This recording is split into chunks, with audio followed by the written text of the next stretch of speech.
Olá, meus queridos. Hoje nós vamos continuar nossas aulas e iremos falar sobre a teoria atômica e a evolução dos modelos atômicos, tá? Então, aqui no início eu coloquei uma imagem para vocês que representa essa evolução dos modelos atômicos. Lembrando que esse conteúdo é um conteúdo de nono ano. Vocês já viram esses modelos no nono ano? Lembra de Dalton, Thomson, Rutherford, Bohr? No entanto, se você não viu, se você não lembra, não tem problema. Iremos ver agora e, posterior a isso, iremos praticar alguns exercícios, tá? Vamos passar aqui.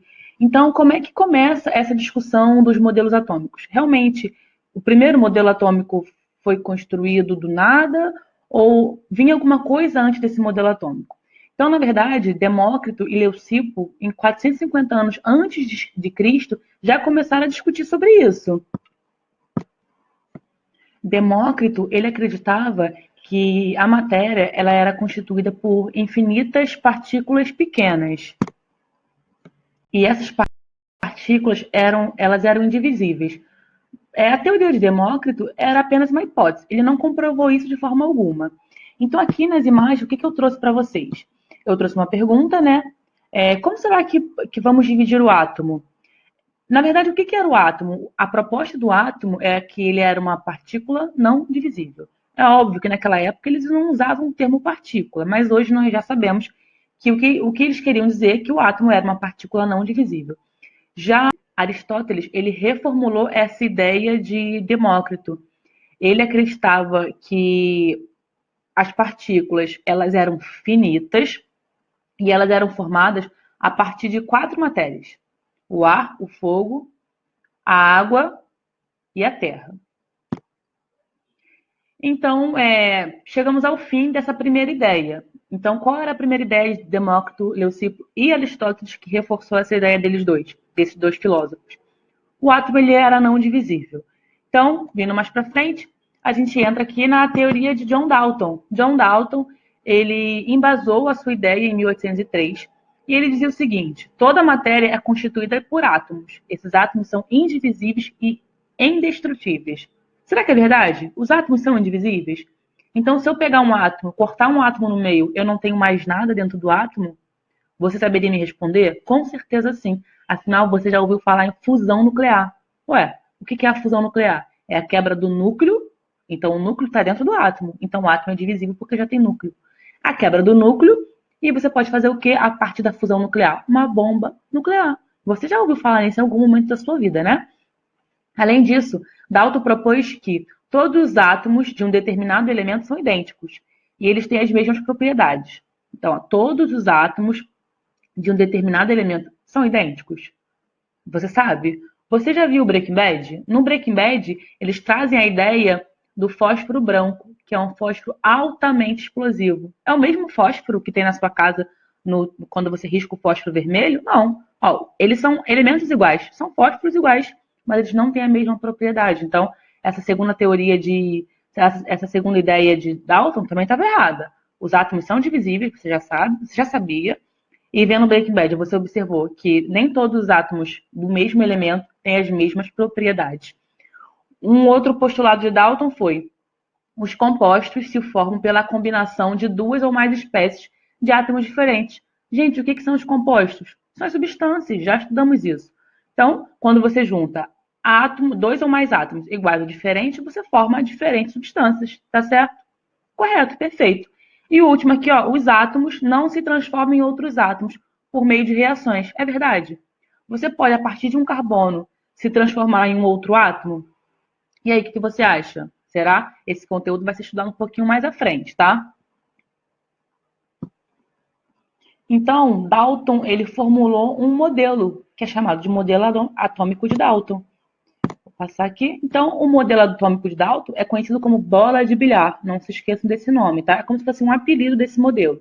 A bola de bilhar, ela de acordo com Dalton, o átomo era maciço, indivisível, e não tem cargas elétricas. É óbvio. Se é indivisível, quer dizer que dentro dessa bola de bilhar representada nessa cor azul, não tem nada. Você não consegue partir e não tem nada ali dentro. Perfeito? Vamos seguir. Então, nós vamos agora para a teoria de alguém, será? Na verdade, nós vamos para a teoria de Thomson. Mas antes de Thomson, nós já tínhamos a ideia, experimentos sendo realizados por Crookes, que são chamados de raios catódicos. Mas o que são os raios catódicos? O que é isso? Na verdade, Crookes construiu esse equipamento aqui. Era um vidro, um tubo de vidro, aonde ele aplicava um vácuo dentro do tubo e ele ligava o tubo em pontas de alta tensão. E ele observou o seguinte. Então, Crookes observou o seguinte: quando ele aplicava essa alta tensão, ele percebia que aqui, ó, nessa parte direita do tubo de vidro, tinha uma mancha verde, tinha uma coloração. Esse polo aqui, da onde saía esses raios catódicos, era um polo negativo, e aqui, ó, era um polo positivo. Então, aqui eu vou deixar para vocês um QR Code para que vocês possam ver a imagem da construção desse tubo de Crookes. Óbvio, né? Que não é o tubo de Crookes daquela época, de 1800, mas é um modelo reformulado que explica o que Crookes observou. E aí veio Thomson. E Thomson, ele percebeu, ele constatou, ele aplicou, na verdade, mais vácuo no tubo de Crookes, na ampola de Crookes, e ele observou, né, que esses raios, eles se propagavam em linha reta, em direção ao polo positivo. Então, esses raios, eles tinham alguma carga negativa. E essa carga ele atribuiu o nome de elétron. Então, o elétron tem carga negativa. Aqui eles se propagavam em linha reta, eu já falei, e os átomos possuíam massa. Como é que ele constatou que os átomos possuíam massa? Nesse desenho aqui, ó, ele colocou uma hélice aqui no meio do tubo de Crookes. E aí ele percebeu o quê? Quando os raios passavam, essa hélice se movimentava. Então, quer dizer que se movimentava, tinha alguma coisa passando por ali que fazia alguma certa força. É o mesmo que você constatar que quando você respira, né, quando você joga o ar para fora, esse ar que está saindo de você tem massa. Afinal, quando você assopra a sua mão aí, você sente alguma coisa, ou seja, o que está saindo de você da sua boca são átomos que têm massa. Por isso que você sente alguma coisa acontecer. Beleza? Então vamos passar mais para frente. Então, o modelo de Thomson é o que aconteceu. Ele observou, então, que os átomos eles eram divisíveis, já contradizendo o modelo de Dalton. Eles eram divisíveis, eles tinham massa e eles tinham carga negativa, que era o elétron. Então, ele propôs um modelo chamado de pudim de passas. Como assim pudim de passas? O que era esse pudim de passas?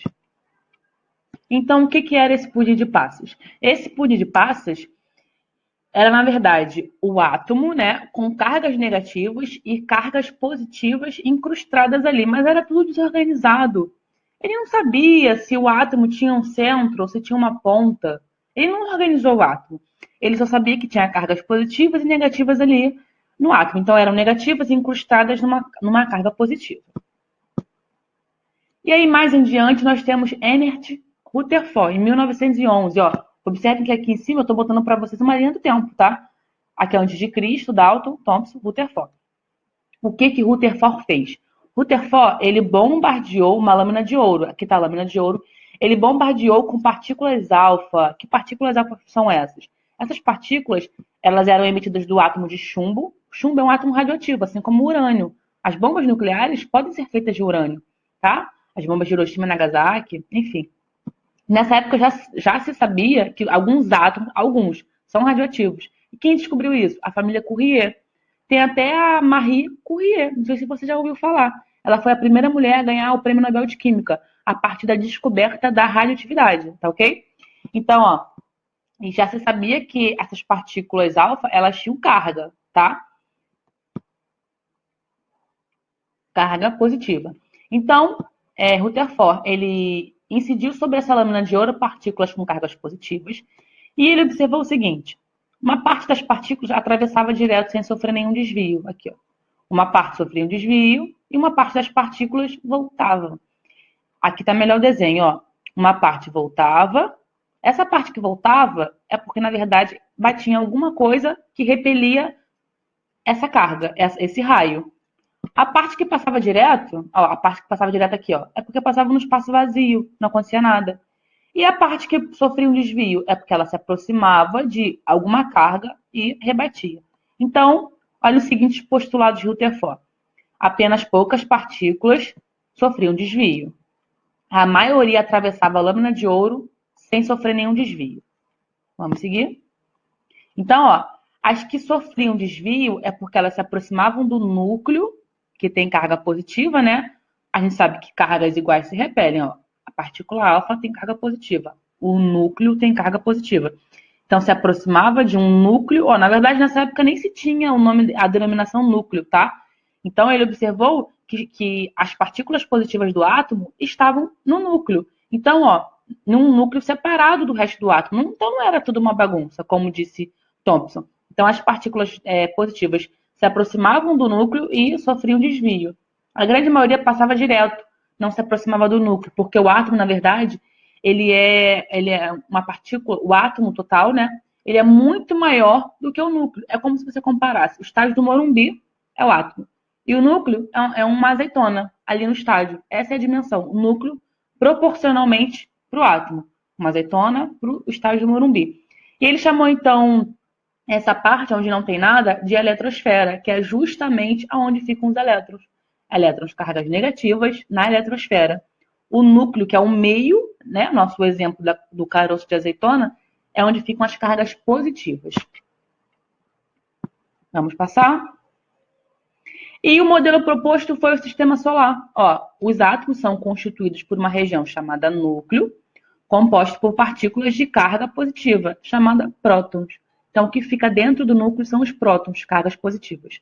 Uma outra região de eletrosfera, onde ficam os elétrons, tá? Cargas negativas. Os elétrons são muito leves, são muito mais leves que o núcleo. Então, na verdade, os elétrons eles têm uma massa tão pequena que a gente desconsidera. A massa do átomo, que a gente falou lá na teoria de Thomson, ela está no núcleo. Então, o que tem massa é o núcleo, não os elétrons. E entre o núcleo e a eletrosfera tem um espaço vazio onde não tem nada. Esse modelo é chamado de sistema solar. Então, é como se a carga negativa, elétron, ficasse rodeando ali a carga positiva. Mas será que tem algum problema esse modelo? É verdade isso? Será que está tudo certo? Na verdade, o que acontece? Se uma carga negativa fica circulando uma carga positiva, uma hora ela iria colidir no núcleo, né? Porque eu estou circulando e as cargas contrárias se atraem. Então, ele fica circulando, até que encontre ali o núcleo. É o que representa esse desenho, tá? Beleza? Então, aqui o Rutherford já sabia, né, que o átomo não era uma bolinha maciça, como disse Dalton, e também ele já sabia que o átomo era organizado, núcleo no meio, elétrons ao redor. Vamos seguir, então. Eu destaquei aqui para vocês em vermelho o núcleo, as cargas positivas, e a eletrosfera, as cargas